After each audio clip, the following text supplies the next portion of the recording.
Yeah, I want to start with yeah, you have seen the title of my talk. So,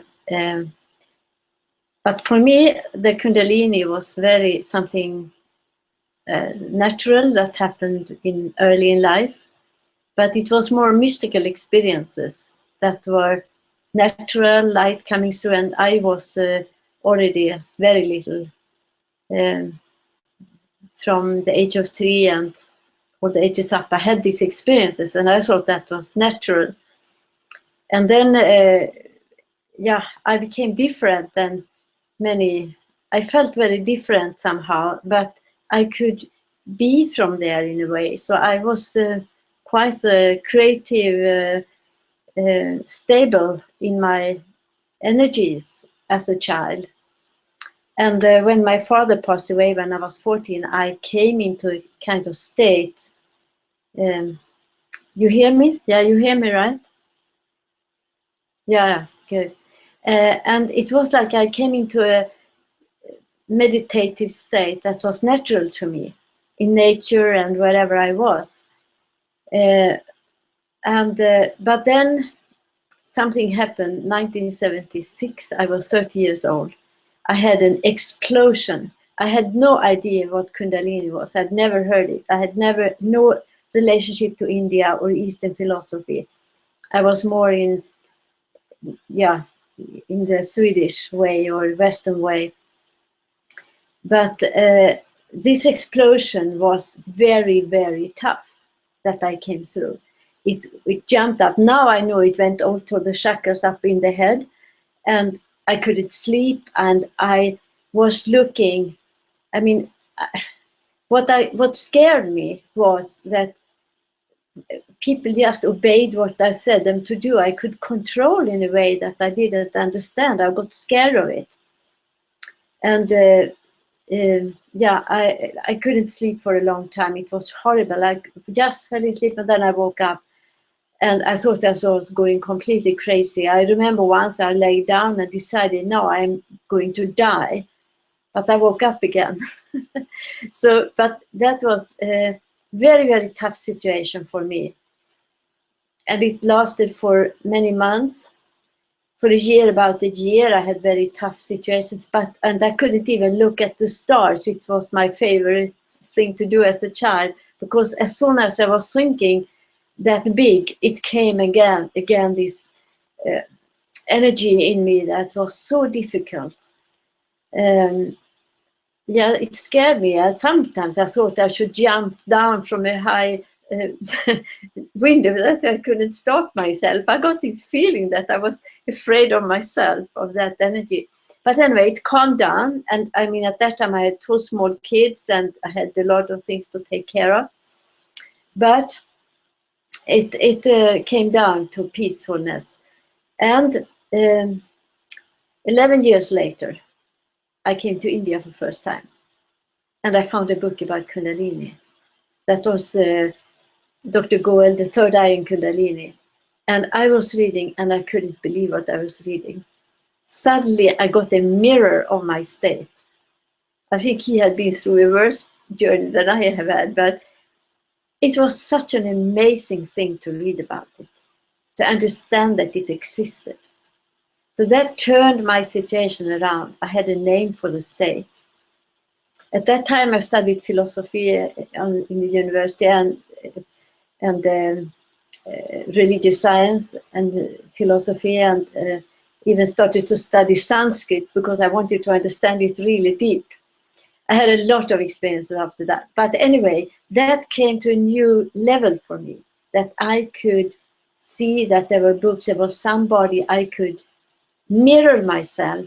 I was not crazy. And I was so happy that I had never gone to any psychiatrist. And later, some years later, I learned to know some 2 psychiatrists in Sweden who did research on it. And it was fantastic to meet them and talk with them, how they found that, because they were spiritual, both of them, they found out that if a person have this, you should never give them medicine or anything. You should just have them to relax. And that was actually what I had done. at the last, because when I came to India and started to meditate and understood meditation even more, from not only from my inner, but I got a new life. I felt that I came home when I came to India, and then I studied all these scripture, Indian Veda scriptures, Bhagavad Gita, whatever. I studied so many things, and it took, though, when I found something. I didn't know about the internet so much at that time, but then I started to work with that, and I found things also on internet, but it was more warnings how dangerous Kundalini was, especially in Sweden. It was dangerous. You should not, never ever talk about it. You should never be involved in it. It's just so dangerous. So I had to go around that, and I had in my heart a longing for some kind of research about it, but I didn't find that. And that was a feeling I had. So in a way, I started to research by myself. I found scripture that I researched how people were talking about it. I mean, I don't know how many books I have read. I don't know how big my library is about Kundalini literature. But 2011, I started to do research over internet. And that was amazing. And how it helped me to read others. It was unbelievable. And also when I was in India, that was 2013, I went to a sun temple, and what I experienced there, I couldn't believe it. And I thinking, this is, because I knew what was happening there. I knew inside what historically or cultural had happened. I came into the States, and later I found something written about it which explained exactly what I had experienced. So, I mean, internet today is a gift. Even if I thought it was dangerous when my children were small, I was really hesitant to it, but today I can see how much it can help us to get in contact and understand. But anyway, it happened to me also during some years that people came to me, and I could see when they had imbalance in Kundalini, and I could be present in a way so they could settle down. And later on, it came guiding in me. I got my own kind of meditation. Kundalini guided me to see how I could use it, and that I could support others with. So during these years has been a tremendous journey. And I must say, when I came in contact with ICR, that was fantastic to come to Canada and be part of the group and meet all these people. I was, and as for me, also it has been included in my sexual energy, because that has rised up in a very special way. And that Kundalini conference was about that.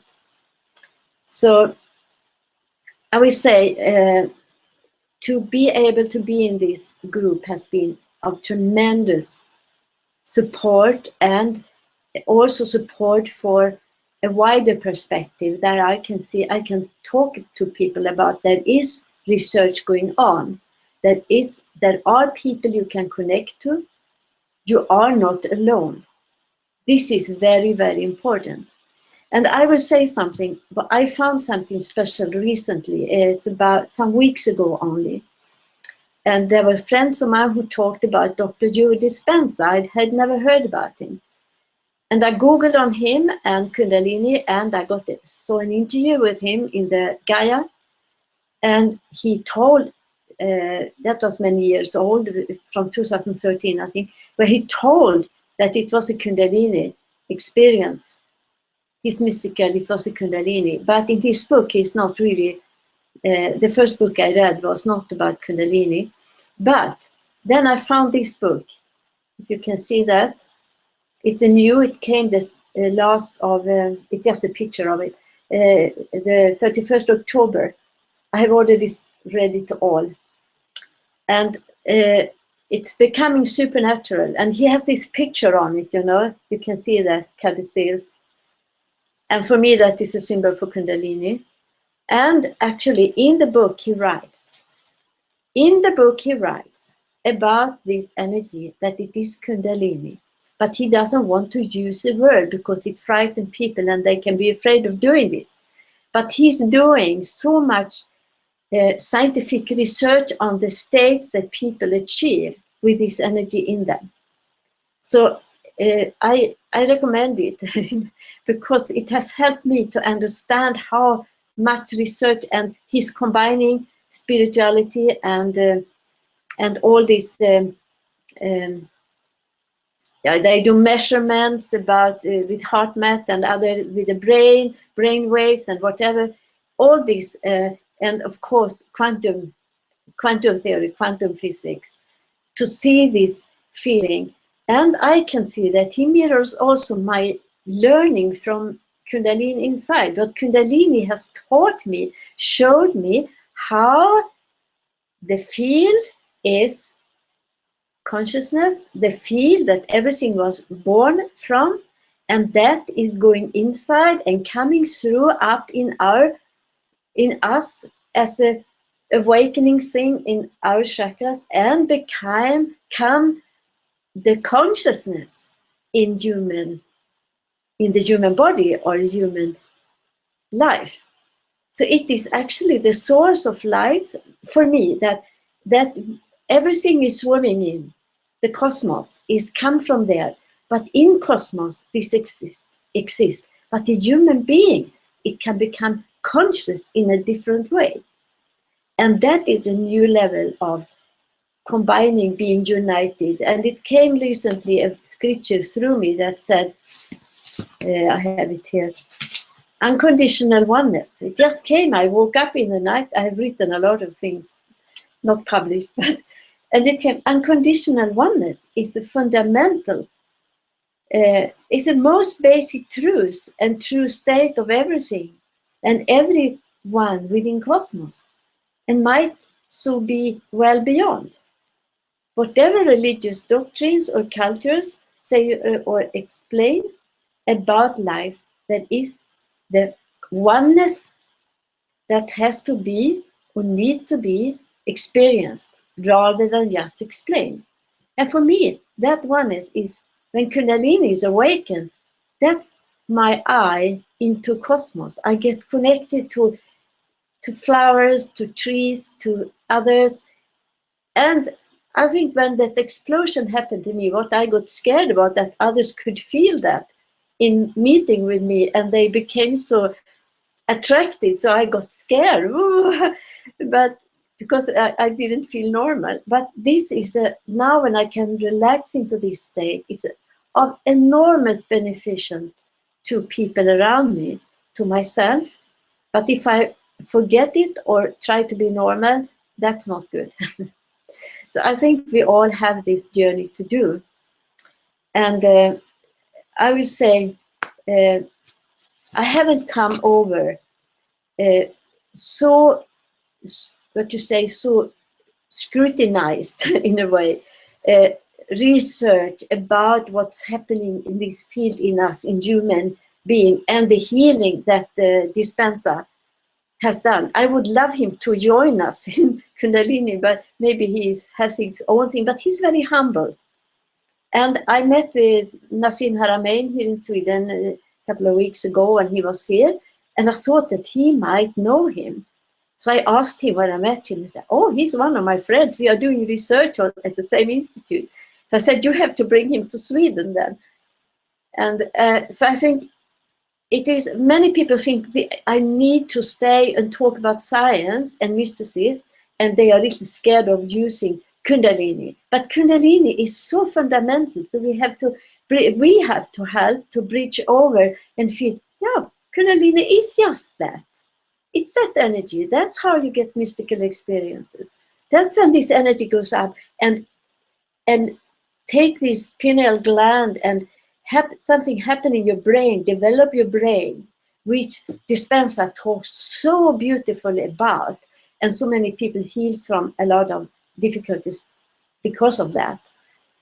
So I will say, to get together with the research, we have to open our arms, and we can stay and say, okay, Kundalini is as natural as mysticism, as natural as cosmos, as natural as our bodies. But it has to be experienced to be understood. And as honor to Gopi Krishna and many others, I think many of them who have come before us and dared to stay in it, they are with us now. And we are creating a new level of consciousness for humanity. And that is, and if I should give any advices, I will say, relax. Don't stress. Don't think to push this energy. Relax into it. Relax. Feel it. Acknowledge it. And read some good books about it. And relax into that energy. And see the book as one of your friends. Because they are beings like you and me who have written the books. They have written their stories, their life journeys. And you can go to this group here, our couple sitting there in the sofa, holding the space, and as well Michael Bradford, who is here, and the people in Canada. They are holding space, and we can always come to them and ask, can you recommend a book? Is there anyone I can talk to? Because we are not separated in beings. We are together. And one friend of mine reminded me of a book I read when I was pregnant with my first kid. It was 1969 or 1970. And that was Jonathan Livingston Seagull.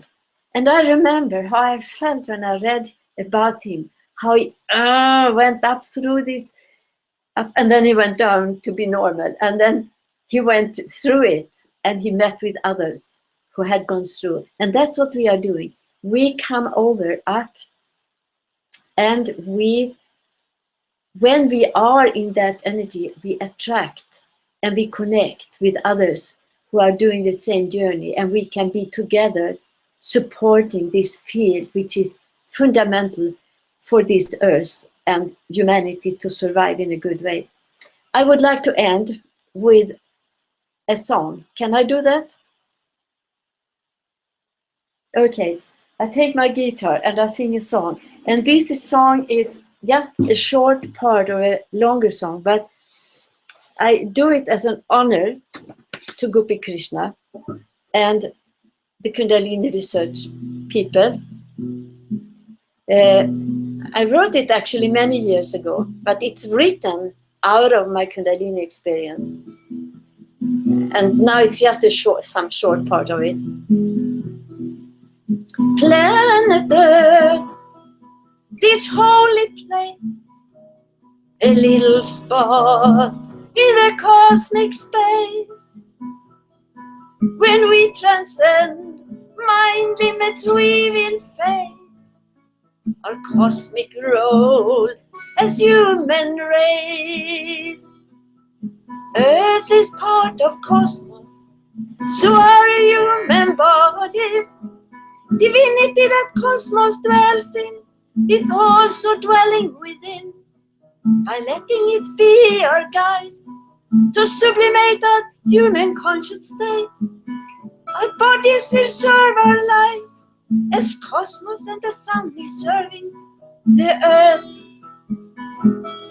Oh, planet Earth, this holy place, a little spot in the cosmic space. When Kundalini is awake, we will face cosmic consciousness in human race. That's why we are born in this human form. That's why we are born in this human form. Okay, so that was my little presentation. I hope you have some inspiration from it. And yeah, I could talk for hours about it. Thank you for listening, and thank you for holding me here.